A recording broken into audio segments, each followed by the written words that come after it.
Call the June meeting of the Knox County Board of Zoning Appeals meeting to order. If the clerk would call the roll, please. Curtis Brown, Jonathan Repass, Doug Lloyd, here. Riley Levingood, Cecil Anderson, Here. John Elliott, here. Sherry Garrett, Rebecca Longmire, Here. Paul Huff. Here. 7 members are present. Stand for the Pledge of Allegiance, please. I pledge allegiance to the flag of the United States of America and to the republic for which it stands, one nation, under God, indivisible, with liberty and justice for all.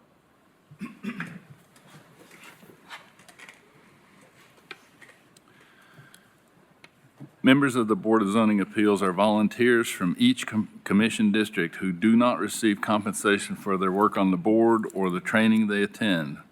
As a quasi-judicial body, we avoid ex parte communication and conduct our business in accordance with the Open Meeting Act. My name's Paul Huff. I'm the chairman of the board. To my right is our legal counsel, Mr. Mike Moyers, and other people who are present. Steve, can you introduce your group? Yes, I'm Steve Elliott, Director of Development Services. We also have Miranda Ward, Kelly Vaughn from the Knox County Codes Office, and we have Mike Reynolds from Knox Planning with us today. Our voting procedure requires a simple majority of the board members present. Today, there are 7 members present. Is there a motion to approve the minutes from previous meeting? So moved. Second. Motion's been made and seconded. Any discussion? All those in favor, please say aye. Aye. Any opposition? Motion carries. The Knox County Board of Zoning Appeals is authorized to grant variances and hear other matters by the Tennessee Code and the Knox County Zoning Ordinance, specifically 6.60 Board of Zoning Appeals. These laws prescribe strict parameters, the meeting of which is required to grant a variance. The burden of proof that an application meets these requirements rests on the applicant. Quoting from the Knox County Code of Ordinances 6.60.04, variances, quote, "The purpose of the variance is to modify the strict application of the specific requirements of this ordinance in the case of exceptionally irregular, narrow, shallow, or steep lots, or other exceptional physical conditions whereby strict application would result in practical difficulty or unnecessary hardship which would deprive an owner of the reasonable use of their land. The variance shall be used only where necessary to overcome some obstacle which is preventing an owner from using their property as the zoning ordinance intended. For each matter, the clerk will read the request into the record. The chair will then ask if the applicant is present. The chair will then ask if there is opposition or other speakers who wish to present. You do not have to come forward at this time. Once we determine the speakers for an item, we will call on governmental agencies such as Knox County Codes, Planning, or Engineering to make statements regarding the facts pertinent to the property and background of the request. Board members may ask questions of the governmental agencies once they have made their statements. The chair will then call on the applicant to come forward, state their name and address for the record, and present their evidence and reasoning supporting the granting of a variance. If there is no opposition, the applicant has 10 minutes to present their case. If there is opposition, the applicant and opposition each have 15 minutes. After the applicant's presentation, the board members may ask questions of the applicant. The chair will then call for opposition or other parties who have up to 15 minutes to speak. This 15 minutes applies to all parties, so if there are multiple parties that wish to speak, please determine how you're going to divide your time beforehand. After the opponents present their opposition, the board members may ask questions of the opponents. Finally, there will be a discussion of the case by the board, during which time the board members may ask further questions of parties that have already testified. The board will then make any determination it deems necessary. Our bylaws allow for an applicant at the initial hearing on this matter to request a deferral of 30 or 60 days without prejudice. In the event of a deferral of an application or failure to appear, any opponent may be heard on the record at a meeting where the application they oppose appears on the agenda. Mr. Law Director, could you please swear in those attending and giving testimony? All right, if you're here to speak to this board on any matter, either your matter or in opposition to a matter, if you want to be heard today, please stand and raise your right hand.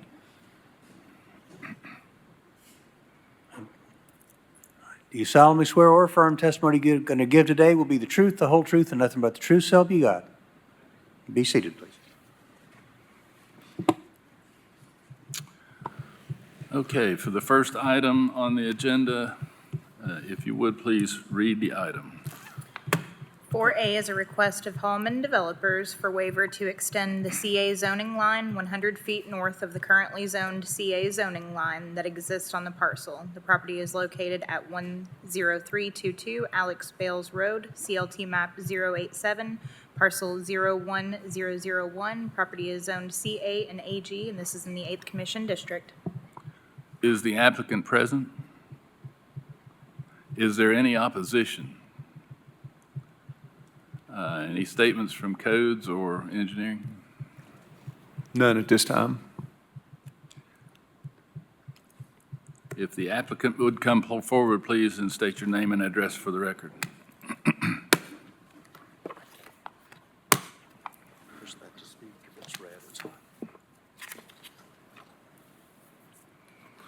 Mike Hasman, address is 843 Whitetail Bend, Manteno, Illinois, 60950. And Michael Hall, 10355, what is my address? King Road, Kodak. I live in Kodak. I don't know what my dang address is.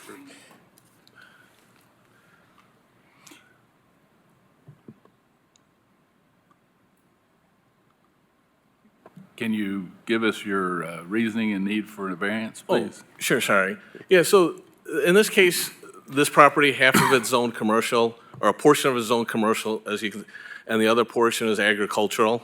In order to put the warehouse building for supplies on that property, we'd like to push that line up, that 100 feet, so we can get that piece closer to the Alex Bales Road, which makes getting in and out of that building more efficient for us.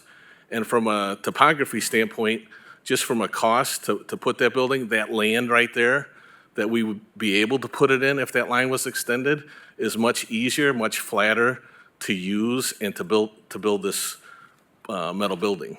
So it's about efficiency, you know, in terms of getting in and out, cost, and then disruption of the property, where if we have to go further down, now we got to go through trees and move all that stuff. Any questions of the applicant? Yes. Mr. Huff? Yes, go ahead. So you already have a business there on the commercial part? No, we do not. We just bought this property, and we have a use to store like excess construction materials, like tongue and groove, siding, things like that from builds. And so Okay. that's what we intend to build this pole barn building in that location. And if we can get it closer to the road, it just helps us, makes it more efficient getting in and out, and it disrupts the property. We were hoping to keep those trees on that side intact, but if we can't get this extended, then we'd have to cut quite a few of them down to get in there. All right. Thank you. We also have a farmer that we let him keep his cows out there, and we told him we'd try to keep it up away from him as much as possible so he could continue to graze there. And my address is 10415. Sorry, I couldn't remember the numbers. Yeah. Any other discussion from the board? According to section 3.11.05 boundaries, this board may allow the extension of a zone where the boundary line thereof divides a lot in one ownership at the time of passage of this resolution, but such extension shall not exceed 100 feet. So go ahead, John. Yeah. So I'll make a motion to extend the commercial zone 100 feet. Do I hear a second? I'll second it. Motion's been made and seconded. Any discussion? All those in favor, please say aye. Aye. Any opposition? Motion carries. Thank you very much. Thank you. Thank you all.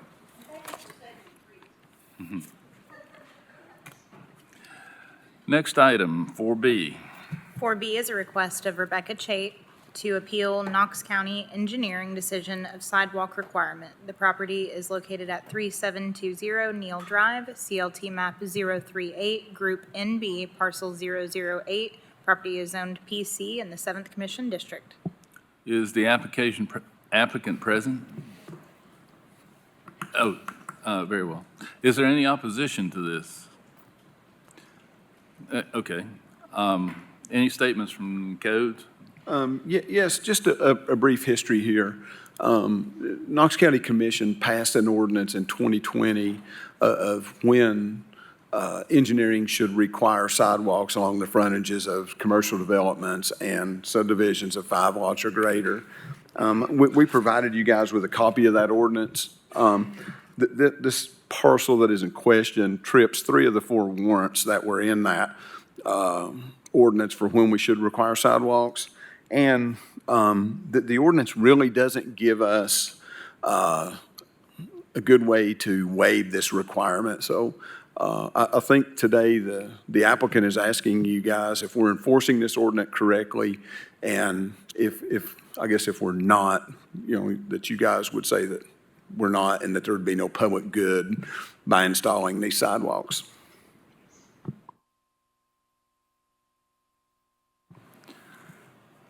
Any questions of codes on that? If the applicant could come forward, please state your name and address for the record.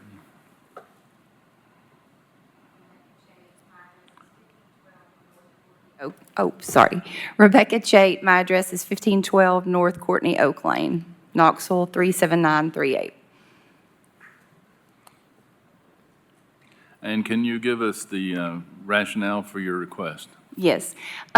So what we built on the property was a cheer and tumbling gym and halls, and it's on Neal Drive. That's already an established road, and there are no other sidewalks up and down both sides of the road.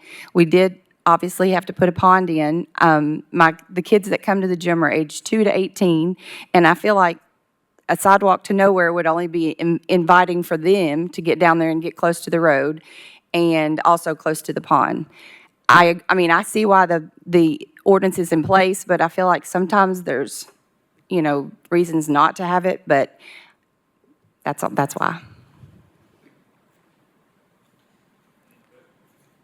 Any questions of the applicant? Ms. Longmire? Actually, it's for engineering.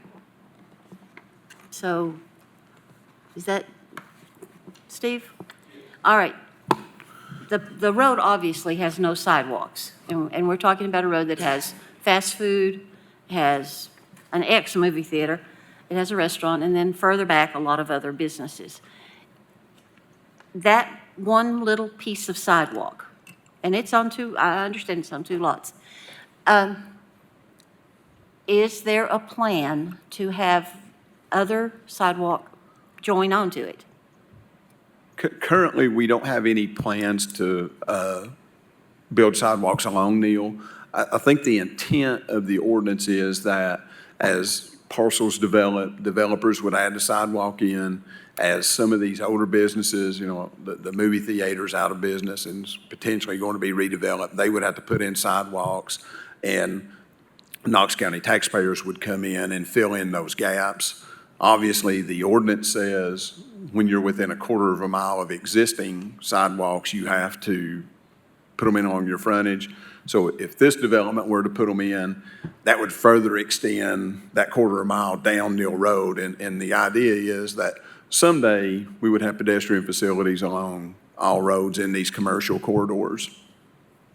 And someday really doesn't have a defined time. It sure doesn't, no. Okay, thank you.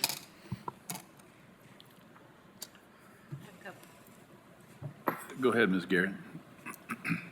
First off, where exactly is the retention pond located on that? If you- Can you see it? See, That's the water area there. Okay, I see it. It's big. So, and my question would be to either engineering or codes, would there be, if there's a sidewalk there where children potentially are walking, would there be a barrier required to be placed around that retention pond? I don't believe there was a requirement on her plan. I would have to look it up and see, but I don't believe there was a fence requirement for her pond. And you're asking for this, the sidewalk variance on the one property, but you own both properties, correct? Yes, ma'am. So you realize there's a potential you'd be required to put a sidewalk on the other property also? Yes, ma'am. But right now, I think that it's just right there in front of the building, in front of the pond. And this is just a question. McDonald's, which is right down the road from us, just completely tore down their building and rebuilt it, and they did not put a sidewalk on Neal Drive. They did put a sidewalk on Maynardville Highway, but nothing was put on Neal Drive, not all the way down their property. And then, like, the dump is down the road, I don't ever see them having a sidewalk. I mean, none of those businesses I don't ever see having a sidewalk. And I do understand what he's saying about potentially, but I don't know. Let me look, and I believe the McDonald's came in prior to the ordinance being adopted, but let me check on that real quick.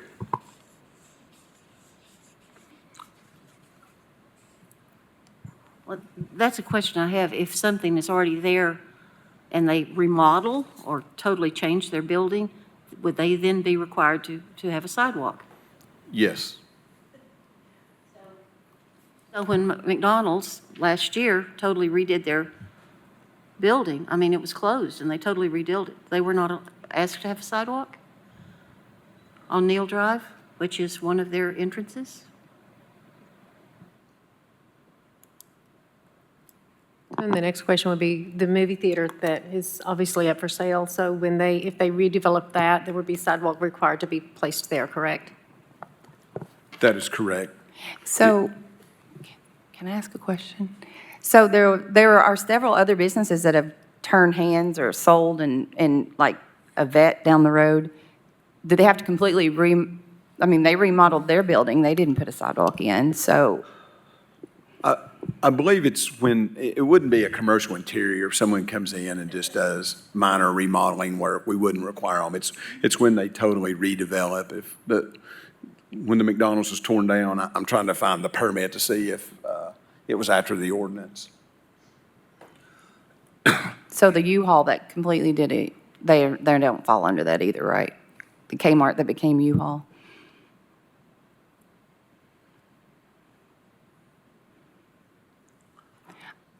I guess my biggest concern is my kids that come there, but also it's going to be a lot of money to spend that I'm going to have encouraged no one to ever be on. Plus, people fly up and down that road. It's a blind hill coming off the top of it, and it's scary for me sometimes even to pull out, much less have somebody down there on that side, right, parallel to the road.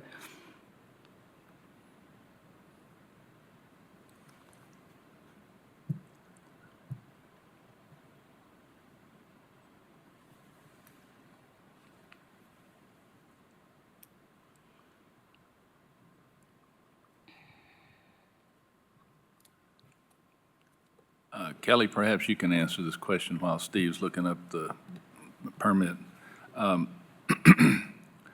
Since there's an access to this building on the adjacent lot, would that trigger having to put the sidewalk on both lots? I believe it would, that's correct. So that would be a requirement today, not in the future. Yeah, if we're talking about this today, today's the day to talk about it.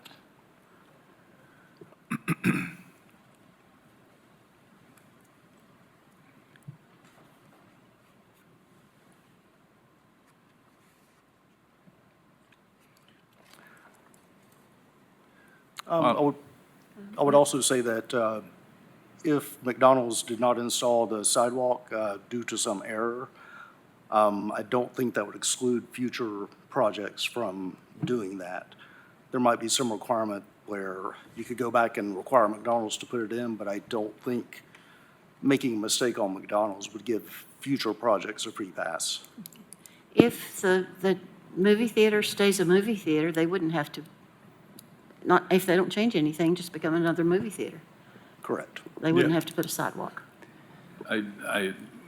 I guess my sense from what I'm hearing is that change of ownership does not automatically trigger having to put in sidewalk. It's when there's physical It's, redevelopment of the property. that's correct. And McDonald's doesn't have access onto Neal.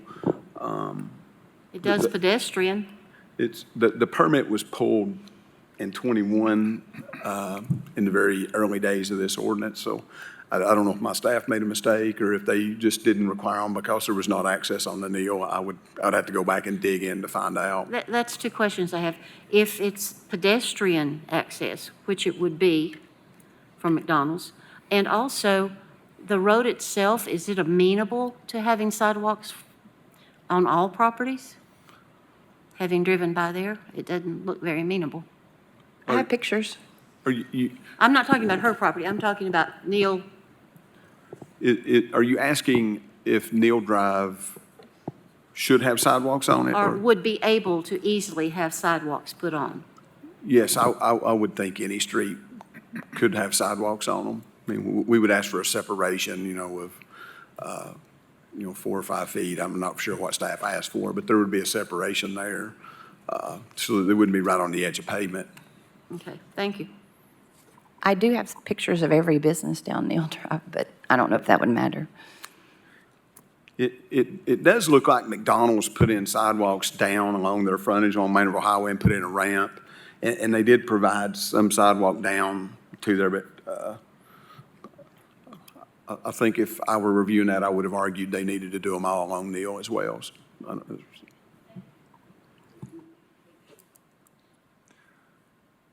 Just for everybody's benefit, I would like to read what the ordinance says as far as what this board has the power to do.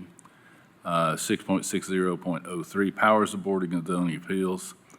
Paragraph A, the board shall have the power to hear and decide appeals where it is alleged there is an error in any order, requirement, decision, or determination made by an administrative official. That administrative official also includes engineering. So I guess my question is, are you alleging they made an error when they, No. Yes, I am. I'm sorry. Yes. could you I mean, tell us what the error is?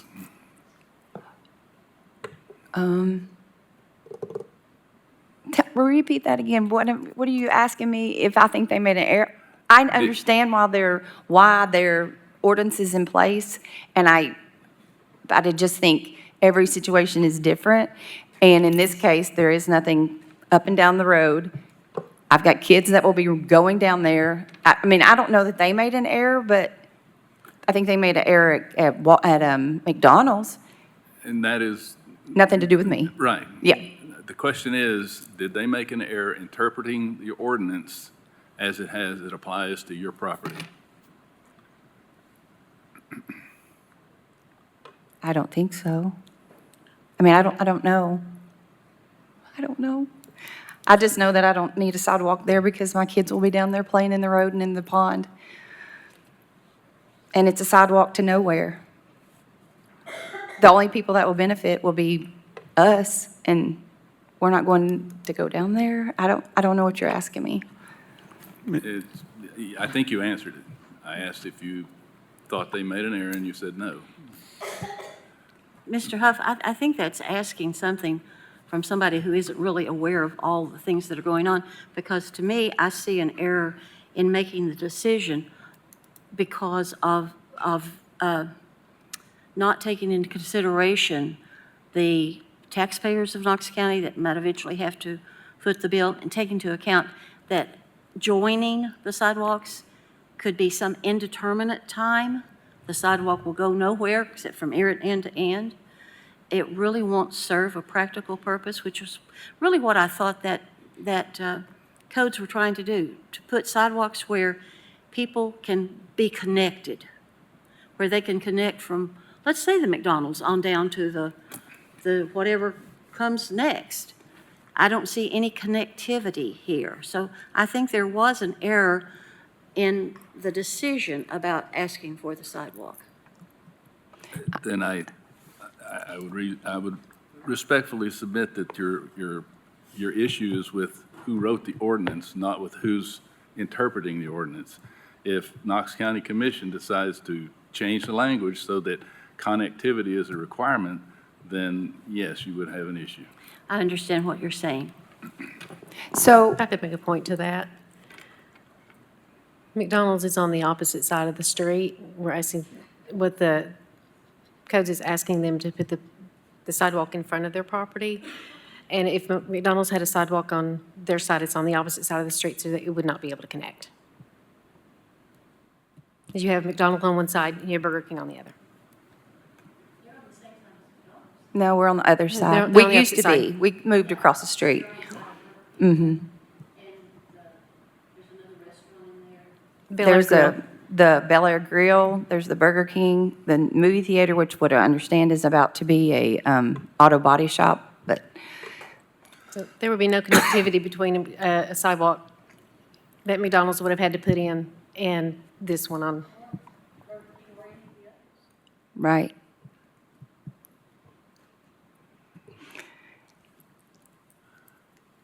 Do you have anything else to offer? No. I have Is- pictures, but Are there any other questions from the board? The opposition, I think where there was opposition to this, if you would like to come forward, please give your name and address for the record. Good afternoon, Kevin Murphy, 4508 Murphy Road. I'm here in my capacity as president of the board of directors for the Knox County Planning Alliance. One of the things that we advocate for in improving our land uses and planning is for clear ordinances that are then consistently enforced and simple to understand. One of the disparities that we find is when ordinances are either selectively enforced or not only ordinances, but standards are kind of, there's a lot of latitude in judgment on this. In this case, if you paid any attention to Advanced Knox the last week, there's a lot of, in the last couple of months, there was a lot of concern about the word shall. Well, in this case, the sidewalk ordinance is very clear that, if you meet these cases, it says, sidewalk shall be installed. So there's a clear requirement that the county commission put into the ordinance for adoption here. So our ask as a planning alliance is, while the ordinance isn't perfect, and the end result does result in a lot of sidewalks nowhere, this is how the county commission has decided to fund sidewalk development in our county. And while that might not be the best outcome, and we'd love for that to happen more aggressively and for us to fill in these gaps, this at least creates a sidewalk in a place that can then be connected the next time something develops. Thank you. Question, Mr. Murphy. You said the county taxpayers, but it's up to the individual developer to actually build the sidewalk. Is that correct? Well, it's required of the individual developer to develop the sidewalk, yes. Missing holes, if a property hasn't been redeveloped, then that has to be done by the side. That's a decision that the county commission can say, well, we've got enough pieces of sidewalks to know where here, and it makes sense for us to expend money because it doesn't look like that's going to That redevelop. eventuality. Yes, yeah. Thank you. Any other questions for Mr. Murphy? I'd like to make a motion. Go ahead. I'd like to move to approve the appeal of Knox County Engineering's decision of sidewalk requirement because it does not meet, well, it is in some ways a parental responsibility done, but it does not meet the best use of the taxpayers, and it is frankly an improbable thing. There are physical features such as a road that is not wide enough, that is very dangerous, and I don't believe that it is an appropriate use of the property. Second. Motion's been made and seconded. Any discussion? I have a discussion item. Number one, I'm not sure where the use of taxpayers' money comes in because this will be constructed using private funds. And number two, pedestrians have the right to walk along any public street in this county, and not having a sidewalk, even if it's a piece of a sidewalk, puts them in greater jeopardy than you would have if you had a sidewalk. So that's my commentary. Any other discussion? Mr. Chairman, I'm sorry, I want to correct myself here because the ordinance only requires sidewalks for new commercial developments. It would not require for a redevelopment. So the U-Haul that she used as an example would not have required them because it was a redevelopment. The movie theater, if they tear that movie theater down and try to build a restaurant there, it would require them because it is a new commercial development. But the ordinance seems to exempt redevelopment or, just renovating a building. Sidewalks wouldn't be required at that time. But this is not a redevelopment. This is No, this is a new completely commercial building, yes. Thank you. I just wanted to correct myself from what I said earlier. But it would not allow for further development of the sidewalk unless it's at the county expense, because the movie theater is simply going to be remodeled into an automobile, whatever it's going to be. So they would not be required to have a sidewalk. That's correct, unless they tear the building down and build a new commercial I building. don't think that they're doing that, so. We don't really know what the movie theater's going to do. That's really not. So we have a motion that has been made and seconded. All those in favor, please say aye. Those opposed, say no. No. Please call the roll. Mr. Brown's not here. Mr. Repass? No. Mr. Lloyd? Mr. Lovingood's not here. Mr. Anderson? No. Mr. Elliott? No. Ms. Garrett? Yes. Ms. Longmire? Yes. Mr. Huff? No. 3 to 4. I have 4 no votes and 3 yes votes, so the motion does not pass.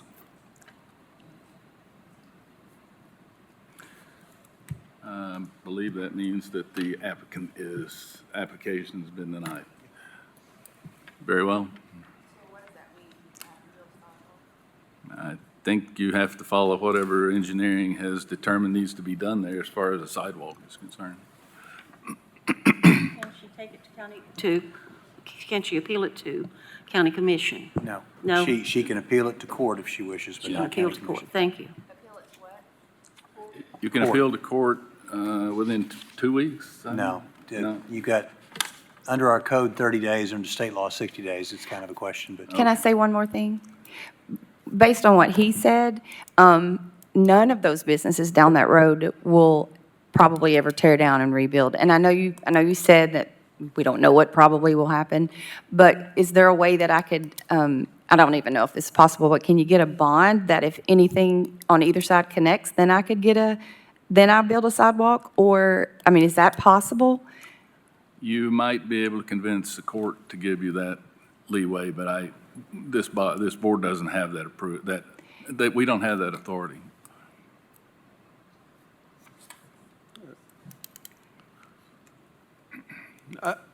I think if you want to email us, we can discuss that option with Okay. you. Okay. Well, thank you. You're welcome.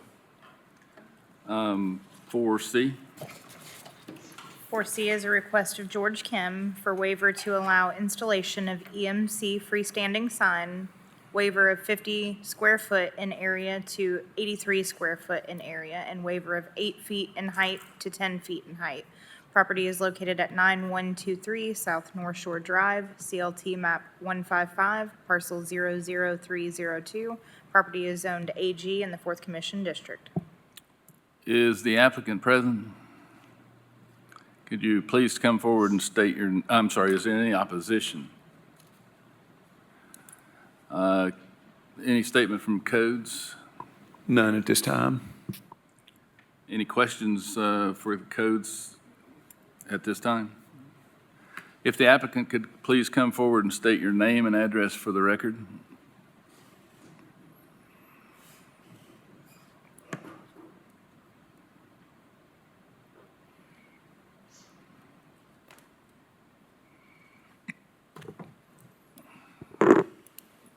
Troy Williams, 2927 Wolf Creek Road, Silver Point, Tennessee. Matthew Tinkham, 109 West Rarity Ridge Parkway, Oak Ridge, Tennessee, 37830. I'm the pastor of the Seventh-day Adventist Church that's there. I'm representing the manufacturer of the sign. Can you give us your rationale for the request for the variance? Was the board given this letter written from Mega LED? Was this provided? Yes, that's it.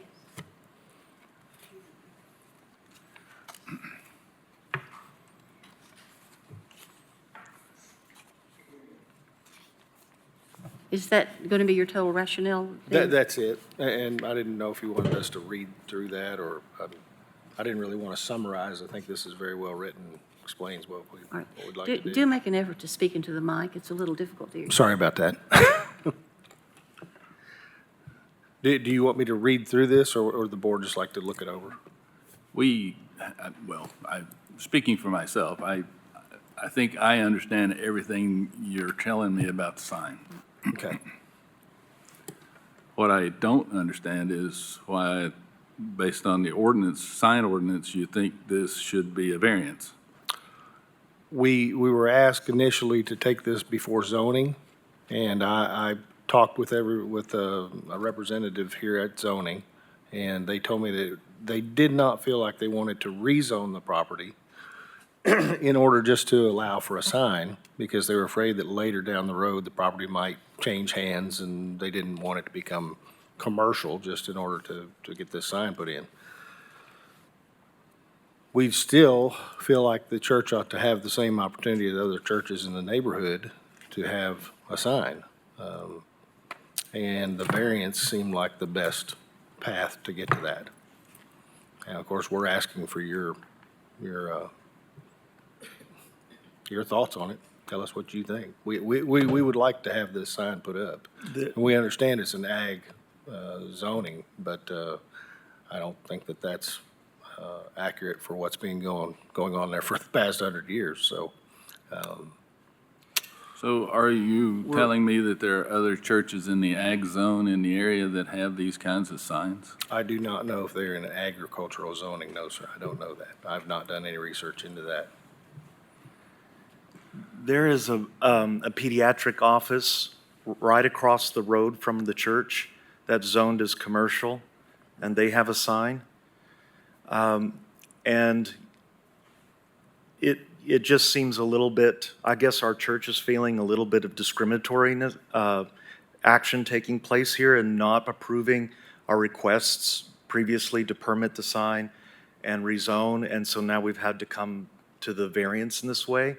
All the other churches in the area, I don't know if they're zoned agricultural or not, but all the other churches in the area are given the right to have a sign. And it just seems kind of, honestly, in the kindest way possible, a little silly, that we are not able to have a sign as well. There's been a church on the property since 1905.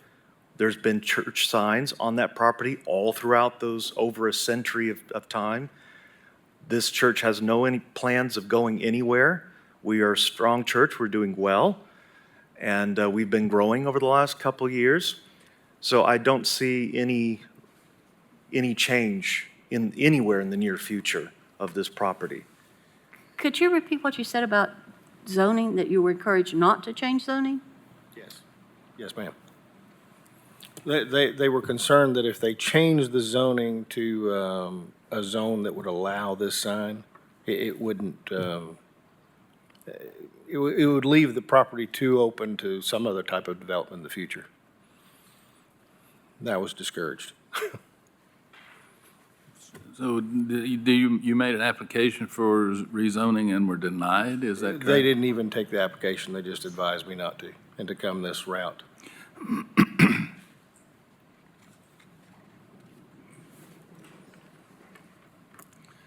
Steve? I'm not aware, the rezoning wouldn't come to us. I'm going to defer to Mike Reynolds here. Yes, I remember this coming through for staff consideration, just kind of bounced around some of the planning staff. This would require a plan amendment. I think it'd be hard to rationalize a rezoning of a property between the residential uses. There's a pretty high threshold that you have to meet to not only rezone a property, but to amend a land use plan. So But that is commercial right below them, is that correct? it's a very skinny area of commercial between North Shore and a lake, yes. Is institutional a zone that could be considered? That would also, let me check, I'd have to see if a plan amendment would be required. My assumption is that it will be. May I ask a question? Is there some way of writing in about this property? I don't know how all this works. I'm a pastor. I don't have to deal with these things usually. But is there a way to write in, say, some kind of rule of some sort that if the property does change hands, that it could not be converted into some kind of commercial use once a church ceased to exist there, if that's really the concern? I mean, again, we have no intention of leaving anytime soon. I can't imagine how that would ever be enforced, but I'm not an attorney. My understanding is once a piece of property is zoned a certain way, you are allowed to do whatever that zoning allows you to do, but And we're not talking about a rezoning here, so that's really not an issue. If you, that might be something you could talk to, if you were seeking to rezone the property, that could be a condition placed on the rezoning, but we're not here to talk about a rezoning. So it gets down to, does your request meet the requirements of section 6.60.04 of the Knox County zoning ordinance? And so that's what this body has to determine. Do you meet one of those criteria that would allow this board to grant a variance? And not to be redundant, but I will reread what I read earlier. The purpose of the variance is to modify the strict application of the specific requirements of this ordinance in the case of irregular, narrow, shallow, or steep lots or other exceptional physical conditions. Do you have any of those issues associated with this property or where this sign is located? Is it an irregular lot, exceptionally narrow, shallow, or steep? I feel like it's zoned incorrectly. That's not a criteria this board can use to grant a variance. That's an issue that you need to take up with either county commission or the planning. So we've had issues in the past with this land actually because the county decided to put those neighborhoods behind the church that weren't there before. And we have significant runoff water that has caused a massive trench on the property. We asked the county to fix that previously. They did help us, I think it was in 2014. But it wasn't done well enough. We're actually experiencing significant erosion on the property, and we're having to put out tens of thousands of dollars to make a repair on that. So yes, there are some abnormalities about the property that actually make it very difficult for us to function on that, especially since that neighborhood was permitted to go in there. So there are some abnormalities about the property. It is very steep in areas. So yes, I do think the property is an abnormality. The church doesn't care whether it gets rezoned or not. We just want a sign. That's all we're asking for. And to be treated like all the other churches in the area that have signs. You're aware that the ordinance doesn't say you can't have a sign. The ordinance says you can't have a sign that is larger than 50 square feet, 8 feet high, and it can't be an EMC, an electronic message. I understand, but other churches have those in our area. I mean, really close. within less than a mile from our church. There's churches with signs with digital boards and everything. And they're very large. Some of them are super tall. We're talking probably 15, 20 feet in the air. So, yeah. But to your knowledge, they're not in the agricultural zone. We don't know. We haven't researched that. You are aware that signs of this type are allowed in other zones, right? We are aware of that. May I make a suggestion? Would you consider perhaps thinking about putting this off for a month, to recess for a month, to talk to planning about the potential and the ability to rezone to institutional or commercial so that there would not necessarily be a waiver? Yeah, I think we're willing to consider anything that will help move us in the direction that we're hoping for. It is possible for you to ask for a deferral for a month or 2 months, but you have to ask for that. So Is that talk to what- planning. Right, is that what you would recommend? I have no way of recommending. I can't do that. You think, Troy? I don't know what to do about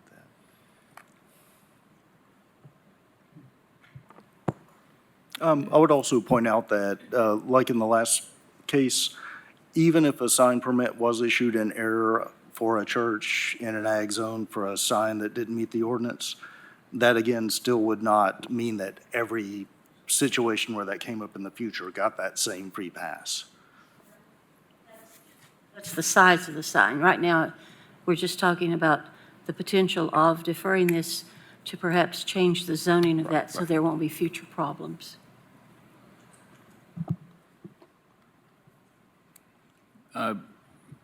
Perhaps you could give that some thought while we hear from the opposition.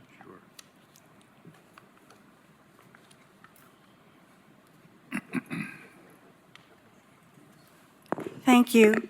My name is Joyce Feld. I live at 1540 Aguila Avenue, Knoxville, Tennessee, 37919, and I'm here today as president of Scenic Knoxville. So thank you for pointing out that they certainly can have a sign that's 8 feet tall and 50 square feet. It sounded like they were saying they couldn't have a sign. This applicant is requesting 3 different variances. The first one is they're asking for an electronic message center known as an EMC in a zone where EMCs are not permitted. The second one is they're asking for a taller sign than is permitted, and they're asking for a sign with more square footage than is permitted. So those are 3 separate variances. I'm going to address them separately. The first one is the EMC. This property is surrounded primarily by either undeveloped or minimally developed land. It's directly across the street from Bluegrass Lake, which is bordered by a stand of trees. There is not a digital sign anywhere within sight of this church, certainly not across the street, or there are no other churches within sight that have a digital sign. The nearest development is somewhat to the west on North Shore, and it's low-density residential development. I think the church is fortunate to be located in a beautiful bucolic setting, and a digital sign on this property would be completely out of character with the surrounding area, and it would be inappropriate. It is not true, as stated in the application, that digital signs are not intrusive on the environment. They are. They're a lot more intrusive than a non-digital sign. While many of the county's zoning ordinances have been in place for decades, the section on electronic message centers is actually relatively recent, since EMCs didn't even exist when the code was originally written. County Commission intentionally restricted their use to commercial and industrial zones and deliberately excluded them from agricultural and residential zones. So approval of this variance would set an unfortunate precedent, and it would also essentially rewrite the sign ordinance, which I don't think is the responsibility of this board. We do understand that the applicant wants to not only identify the church, but they want to be able to use their sign to communicate messages and announcements And as stated in the ordinance, where there is a provision for that, they can do this by incorporating a bulletin board within the sign with changeable letters. As far as the sign height and the sign size go, the church will be easily identified with the sign that's permitted in this district, which is an 8-foot-tall sign that's 50 square feet in area. There's nothing to impede visibility of the sign. I've been out there twice and looked, and also took photographs. The sight lines are clear, perfectly clear for passing drivers when the church is approached from either direction. Also, there is already a berm along the right-of-way where the sign will be located. And in some places that, I'm not sure, I didn't measure it, but I'm gonna guess that berm is about 8 feet tall. It slopes on one end downward, but that's where, according to their map, the sign will still be on top of the berm. And so it will get an artificial assist in terms of its elevation. In other words, it will be considerably more than 8 feet above the street level. In order to be granted a variance, and Mr. Huff has already read some of these conditions, so I apologize for repeating, but in order to be granted a variance, an applicant must have a legal hardship as defined by the ordinance. And the applicant in this case does not have a legal hardship. The lot is not exceptionally irregular, narrow, shallow, or steep. The lot does not have any other exceptional physical conditions. What it does have is the berm, which is an advantage for them. Strict application of the ordinance would not result in practical difficulty or unnecessary hardship, which would deprive the owner of reasonable use of the property. The applicant will not be prevented from using this property as the zoning ordinance intended. Indeed, this property has been successfully used as a church for over 3 decades, according to their application. And as one of the gentlemen said, the church is actually growing. So I don't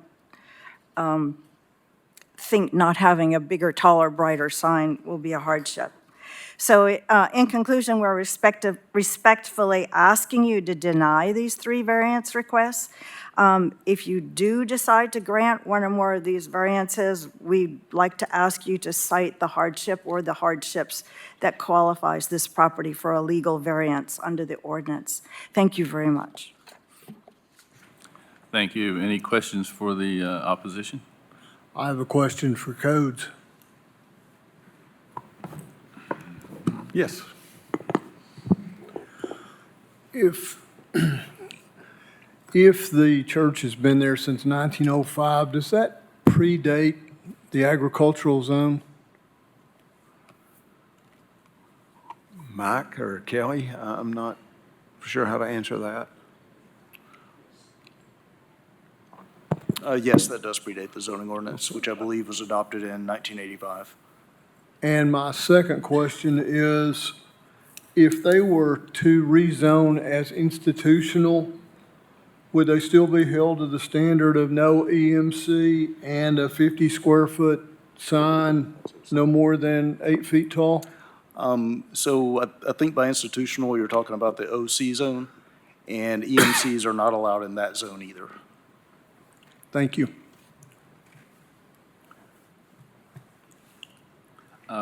Another question for codes. Isn't there actually a 4th issue with this sign in terms of how it's illuminated? It's backlit, not direct. That's correct. The ordinance says they have to be indirect illuminated, which we interpret to say they have to have a light shining on it. This would be internally illuminated as well, so they would need that variance as well. Any other questions? Yes, but if they had a commercial zoning, the EMCs are permitted, and is there a variation in sign size? Yes, some commercial zones do allow it, and it's by zone. Each amount of signage that's allowed is per zone. Any other discussion? I'll go ahead and make a motion then that this variance be denied for reasons that the language in the ordinance is clear, and there has been no demonstrated issue that would allow us to consider this. There's no hardship, there's no topography issues. Can we go There's- ahead and defer this then? 'Cause we'd like to go ahead and try for rezoning. Want to defer it 30 days? Yes, please. Let me just say this, that's fine, or you could even withdraw it and apply later. You won't be able to get the property rezoned in 30 days. The process takes longer than that. I understand. Yes, sir. So shall I withdraw the motion? If the applicant wants to defer it, we can defer it. I think defer it for 30 days is just going to have you back here in the same spot you were today. You could Okay. defer it for 60 days, you might be able to get a rezoning done in that amount of time. Or you could withdraw it with the idea that if you don't get your rezoning, you could file it again and come back and make your argument to this body. All right, we'd just like to do that. Withdraw We it. just don't want to lose the opportunity to be able to come back.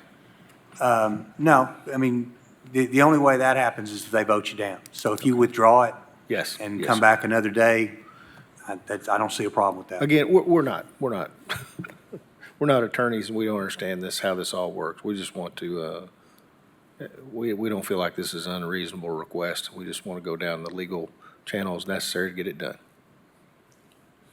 You're asking for withdrawal. Yes, please. In that case, I will withdraw my previous motion. And do we move to approve withdrawals? No, if he wants to withdraw, you might want to vote to take it off the agenda. Yeah. Very well, I'll make a motion to withdraw this from the agenda. Motion's been made and seconded. Any discussion? All those in favor, please say aye. Aye. Any opposition? No. Motion carries. It is withdrawn. You're Thank you, free sir. to resubmit. Appreciate it. Thank you.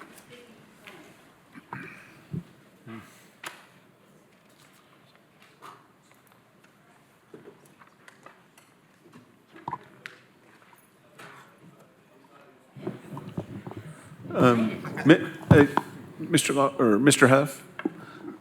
Go ahead. Do we need to vote to defer items 5A and 5B? We didn't do that at the beginning of the meeting. Yes, I think technically we should. Is that for another 30 days? Kim, was it 30 days? This 5A and 5B wanted, yes, 30 days. Well, move to defer items 5A and 5B for 30 days. Second. Motion's been made and seconded. All those in favor, please say aye. Aye. Motion carries. Motion to adjourn. Move to adjourn.